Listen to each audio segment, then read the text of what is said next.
Hey, what is up guys? My name is Cameron Gallagher and today we're going to be reviewing Triune Films' new LUTs pack. So if you don't know who Triune Films is, or aka Film Riot, you shouldn't be watching the show. No, I'm just kidding. But you should go check them out right now because they do a bunch of awesome filmmaking tutorials. So today what I'm going to do is I'm going to go through and I'm going to review their LUT pack. But not only that, I'm going to kind of give you a quick little review fast, and then we're going to get into actually color grading with them and how you should color grade with any LUT, but in particular these. So just to give you a quick little rundown, if you don't know what LUTs are, they're for lookup tables, and basically they are it basically tells your camera information what colors to do what. So I've installed mine here in Premiere, and if we click on this clip, actually we'll click on that. You can see that if I go to my input LUT or creative, I now have all of the Film Riot LUT pack. So that includes the, all of the different styles and looks they have. Now, one of the big things I love that Film Riot did with this pack is they named them after movies, and they named them in general. There are a lot of other LUT packs out there that do not name them, or name them like really weird stuff, and it's hard to explain. It's really annoying. So thank you Film Riot for doing that, because that is the greatest thing. And now it's easy for us to see, okay, well, I know, I shot this with a House of Cards kind of look, or Prometheus kind of look. So I know if I slap that LUT on there, I can give myself an idea of where I'm going to be and where I need to grade from. So as a quick review, if you're someone who just wants to know whether they're good or not, they are amazing, totally worth the $40. I have nothing to do with Film Riot or Triune Films. I wish. If they're watching, come find me. No. But no, I have nothing to do with this. They are just absolutely awesome LUTs, and I cannot stress how awesome they are. So definitely, if you're looking for just a quick review, go get them. But let's get into color grading with them. So first, I want to get one thing out of the way. There is no right or wrong way to either use LUTs or not use LUTs. But I will tell you that if you look through American Cinematographer magazine, all of the DITs and the professional color grading people, gradists, I don't really know how you say that, they come up with a LUT that they use prior, and then they grade with that LUT. So a lot of people are like, oh, I only grade from scratch. Now that's fine. Whatever works for you is best for you, but I personally love using LUTs because I can I can color correct underneath them, then I can add that easy grade, and then I can, fine tune from there. So I'm going to kind of show you a few different ways you can use them. First, I'm going to start by going and grading some of these individual clips, not a sequence, and I'll explain that later. So let's jump into some of these. So right now we have this really cool shot that's very like Apocalypse Now. There's like a big red light on his face from like a fire, some smoke. So I know this is very like, cinematic war kind of film look. Now, what I could do and what I recommend doing is using their Rec 709 LUTs. So these are all of the Film Riot Triune's pack LUTs that are the Rec 709 format. So if you don't know what Rec 709 is, it's basically the standard image. So right now, this is in log. I shot this in ProRes HQ. So what I'm going to do is I'm going to make this look more like a Rec 709, look. So what I'm going to do is I'm going to first bring up my saturation, and we'll go we don't want to go too much. I'd rather have to add some later. So about 150. Our exposure, I want it to be a little underexposed. Let's bring down the contrast quite a bit. Let's bring actually that black point down. And let's bring those highlights up a tad back there. Bring the shadows up just a hint. So this is pretty much what a Rec 709, actually go up a little higher, color space would be. You have normal contrast, your colors look decent, everything's kind of medium. So now what we're going to do is I'm going to click on the Creative tab here in Premiere Pro. Now again, this kind of workflow works for anything, but I'm using it in Premiere right now. So let's go into looks, and I'm kind of looking through these, and I'm going to think what I want to do. My guess is that I would want something either like Inglourious Bastards, or maybe a Drive, or an Alien, something like that. So let's try Alien. I like this Alien one. All right, so that looks pretty cool. So I can, of course, change the intensity. So I want like a little bit of that. And I might bring these blacks up just a little. Bring the exposure. Now, granted, this was a little bit of an underexposed shot, which is half on me. But something like this, that looks pretty cool. I can bump up the saturation a little more. In the creative tab, if I wanted to give it more vibrance, I could. I think I like it a little more vibrant. And obviously this is to taste and to what your film needs. And then of course we can go in and we could, use the HSL qualifier and, do all that kind of stuff. But that's cool. So let's try something a little different though. Let's try, all right, so Alien, it's not bad, but it's not maybe exactly what I want. Let's try Drive. I like Drive, gets rid of that insane amount of contrast. Glorious Bastards, that's a little much for me. Let's try Skyfall maybe. Same, a little much. I mean, we might be able to try. Let's try this. Do Skyfall. Actually, yeah, I think that might be a little too much. Bring the intensity up, maybe. That looks kind of cool, kind of like a faded film sort of vibe there. Again, this is all based on what you want. So anyway, let's jump into another clip and let's check it out. So this is shot. This is a zombie short film that we did, and this is shot on a Sony A77. By the way, that was shot in a Blackmagic pocket camera. So this is basically shot in a Rec 709 color space. It's really not flat at all. So let's not correct anything. Let's go in and let's try The Walking Dead. Now, to me, that looks pretty cool. That's about what I think we originally did in the end, the look we wanted. Granted, I might bring up the contrast a touch more. Maybe desaturate it even a little more, especially because that red's really vibrant there. That's me. Look at me. Oh, I'm eating a zombie. Or I'm eating someone. So, again, we can see that's a really cool way. And the best thing about these LUTs is that we throw them in, and, something like this, I don't have to do a whole lot to. But there are some other ones we may have to do a lot of work to. So let's jump in and let's find another clip. This is a cool clip right here. This is, there's a bunch of fog out. And I kind of want to jump out and grab something. So let's bring this to a Rec 709. Now, granted, this is Cinema DNG RAW. So it is closer to a Rec 709 because Adobe brings it closer. Like, if you were to see this regular log format, it would be like pure white almost and just no contrast. So let's bring up the contrast. Let's bring those highlights up just a little bit. Bring the blacks down a touch. I kind of like the saturation about there. And, we want it to be nice and underexposed. You can see it is pretty far underexposed there. I don't know if I want to boost it up a little bit. I think that's fine, honestly. Maybe boost the highlights up just a tad. To me, that looks pretty cool. So when I look at this, I think of The Revenant for sure. So I would throw on The Revenant. And to me, that looks awesome. Obviously, I'm going to come in. I probably don't want to boost that exposure just a touch there. If maybe I want to qualify as skin or something like that. But to me, that's such a great LUT. I mean, if we look at the difference, that's with that off, which to me, I think that looks pretty good, as is. But then when you throw that on there, it just adds a nice touch. Like I said, I would probably qualify the skin because it's a little too green for me. But if I wanted to, I can bring down the intensity also just a touch. So again, very cool. Let's jump into another clip. So this is a similar kind of clip. There's a fire and it's like sunset. So let's add some contrast back into this. Let's put the saturation up. Let's not do as much saturation. That's pretty simple. Let's throw on something. Let's do something fun.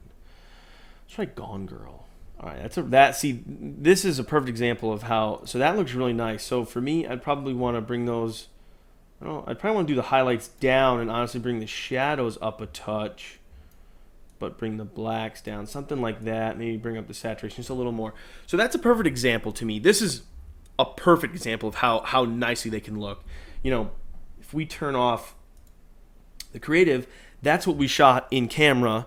And then you can see, to me, that's a little too blue. And then this has this really nice green and blue, in the shadows, but still keeping this nice warm skin tone and this yellow up here. So again, awesome LUTs. So let's check out just a few more last things. This is an action film we did right here. This is like this cool chase scene. We were actually in another car moving kind of fast. So I would bring the contrast up just a tiny bit, bring the saturation up a little more, and to me, that's pretty close to a Rec 709. Rec 709, again, it's basically just contrast and saturation. So let's do like an Indiana Jones, because that's very much what this would be like this film is. So we can see, to me, that looks pretty awesome.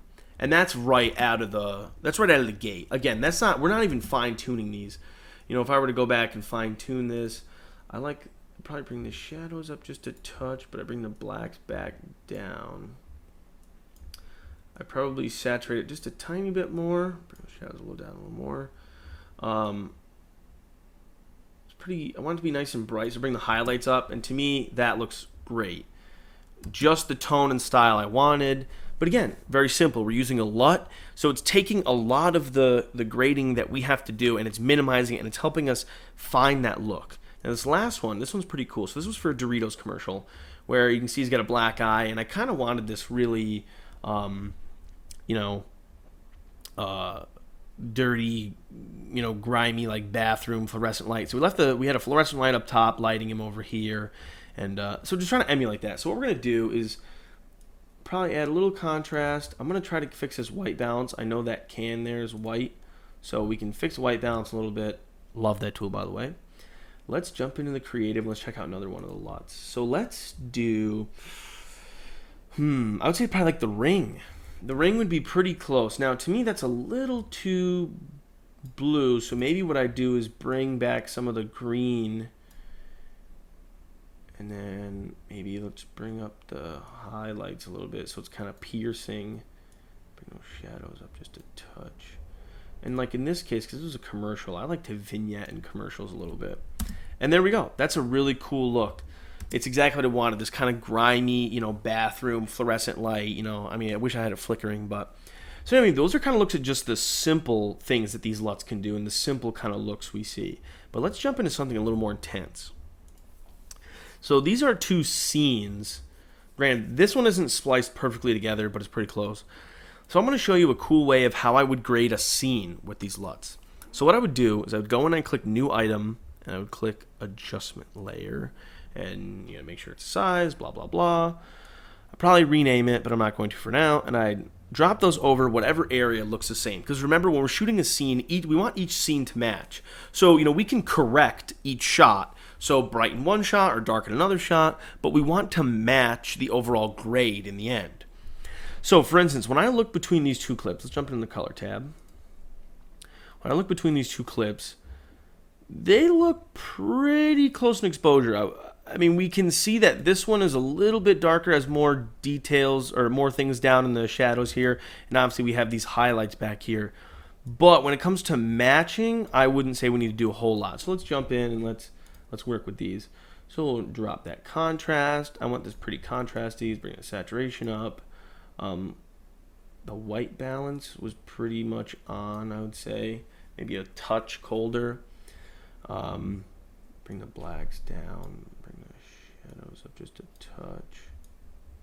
Highlights down a little bit. Kind of make it dreary. So this is probably about what we're looking at here. So what I'm going to do is I would go through, I'd go to this shot, I'd balance this shot. All right. Contrast. Kind of go back and forth. I want to go a little more in the blacks. Bring those shadows up just a touch.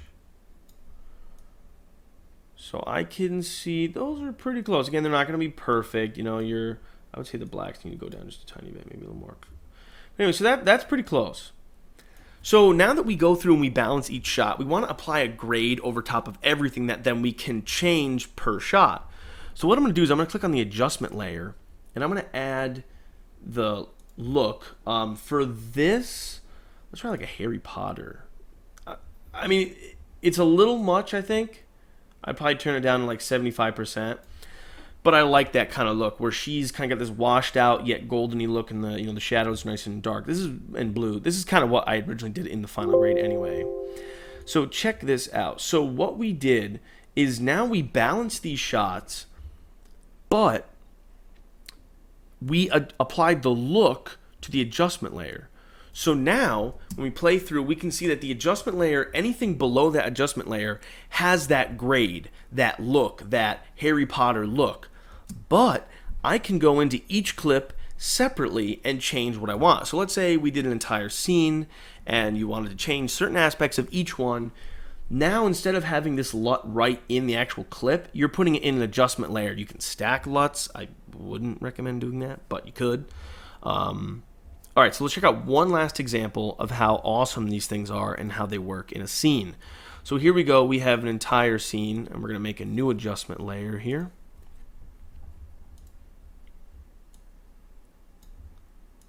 All right, so we're going to drag that adjustment layer over this whole thing. So this scene consists of 2 different shots, shot on 2 different lenses. We have they're both shot in a pocket cinema camera. This is about sundown, so mind you, the sun is moving down. This is on a 35, and this is on a 12. Problem is, this is 1.5, this is 2.2. So we can see there's a slight difference, and as we get to that shot, it's a lot darker. So what I'm going to do is I'm going to quickly show you what we can do. So let's do it a little bit different way. Let's throw the grade on top. So we'll click on the adjustment layer. We'll go down. Now this would be maybe like a Saving Private Ryan kind of look. I don't know, let's try. Let's see Saving Private Ryan, maybe a Minority Report. Nah, I don't know. This is the fun part. You get to kind of find the right. I just want to see how the fire brings. Okay. That's pretty close. We're so close. That looks pretty cool, actually. I kind of like that. All right, so let's do that. So now that I have the grade on top, now I can see what I need to do to adjust each clip underneath that, which is really cool because then I can see, okay, the overall, what contrast and brightness has been added, and then how can I fix that? So like with this shot right here, we can see it's really low. So for me, I go back into basic correction. I would bring the highlights up, contrast down, or excuse me, contrast up, blacks down, shadows up. I'm gonna saturate this pretty heavily. So we're something around here. Now, again, if I wanted to, now I can match this. So same thing, I'm gonna kind of highlights pretty far up, black, but this one's a tad bit darker, so I might have to boost that just a little bit. That's a little much. Bring the shadows up, but I want to bring the blacks down so it's nice and. So that's pretty close.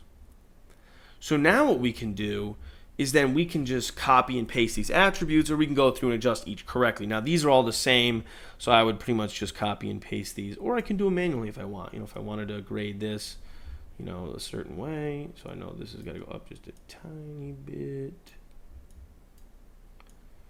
Bring that saturation quite a bit up. To me, that looks pretty good because this shot got a little dark over here because we were far away from the fire. So again, you'd have to kind of boost this up just a tiny bit to look the same.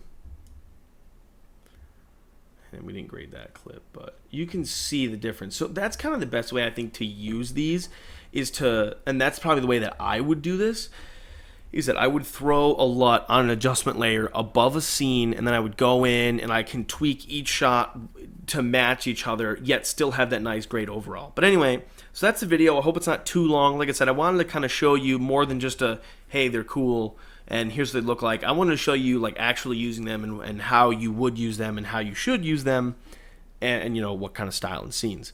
So I hope you guys enjoyed the video. I'm going to start coming out with a lot more videos. And I'm going to do a lot more color grading tutorials and a lot more audio tutorials and editing stuff and just show you like cool tips and tricks. And so, definitely subscribe if you're not a subscriber. And if you are, thank you for watching. And I hope you guys enjoy, and I'll see you guys soon.